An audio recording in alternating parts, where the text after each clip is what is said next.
I could see why that question will be asked, because free will and God's sovereignty it's basically a Hegelian, or a false premise. It's trying to create a contradiction between two things where there actually isn't. You see, part of the way that they do that to create a contradiction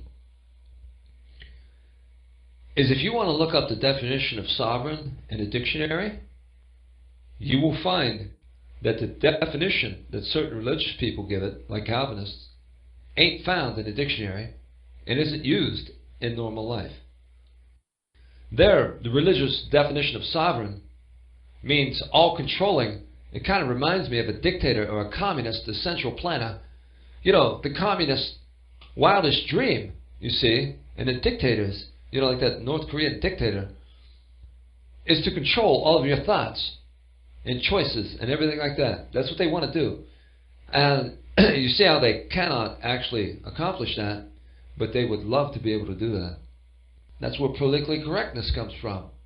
They say how the citizen should feel and think and view. They dictate how you should feel, think, and view. What they're doing here is they're dealing with people who have free volition and free will, and you see, and so where he wants respect and the other guys supposedly respect him, when in reality he's not respectable, and what he's using is fear and intimidation, and so they lie to him. They don't think he's a good guy. They don't think he's respectable, but they're in that symbiosis type relationship. You cover my back, I'll cover yours, and then that's their version of a respect or a good guy. But that's just symbiosis, which is definitely not selflessness. It's a co-op of selfishness where each one gets a payday. But however, if you look up the definition of sovereign, you will not find the supreme ruler who is in control and all of his subjects have no free will. You will not find that in a dictionary. You'll find that in the head of a religious person, is where you'll find it, in the head of a Calvinist. Sovereign does not mean all-controlling. It means the one with the highest authority and ruling capacity. And that's where they have problems with their doctrine, you see, because when you mention, they'll say man don't have free will because he's depraved, and they'll say, well, you see, to desire to be good, that's a good thing, and you can't do it because you're no darn good.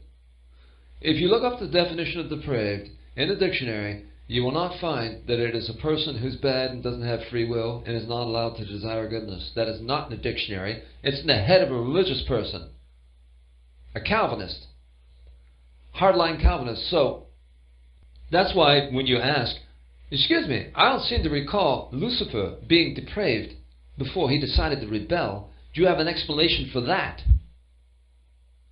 And then they'll say, well, you see, God permitted it. But then you go, now wait a minute. You pitted free will against the sovereignty of God, making the argument that you can't have free will because you're a twisted version of sovereign.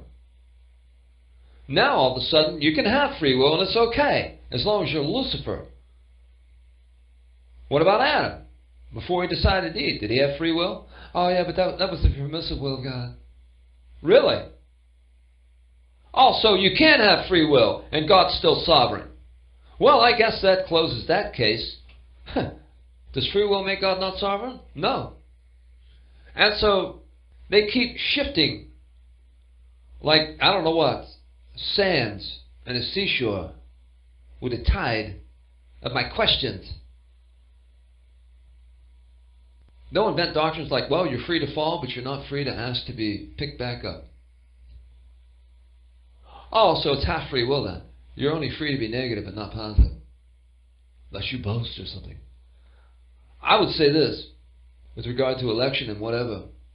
If man had, a hypothetical for a Calvinist. If man had free will, and he wanted to be good,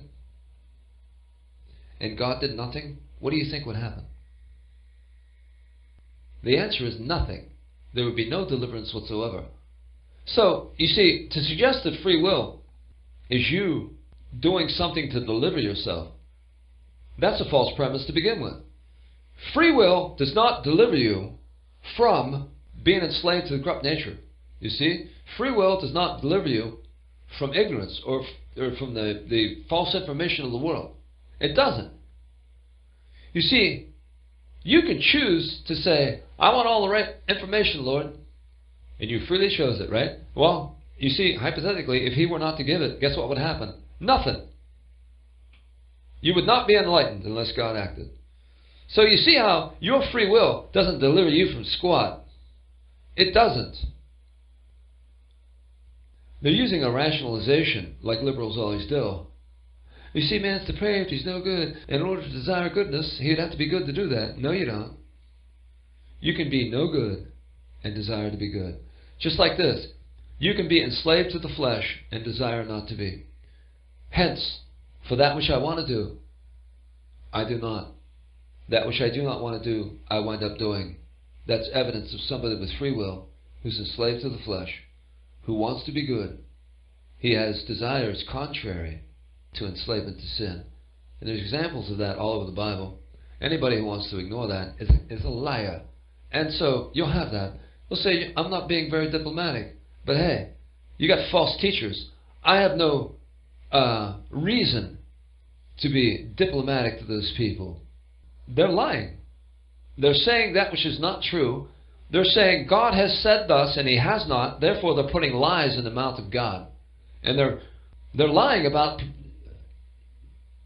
claiming that they're authorities.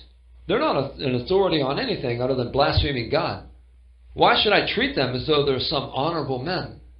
False teachers have absolutely no honor. They're not delivered from the flesh. They think according to the flesh and they walk according to the flesh. And they suppress the truth. Now, if there's anybody I'm not going to give a break to, look at all the people they harm through spreading their lies. And people that are hindered.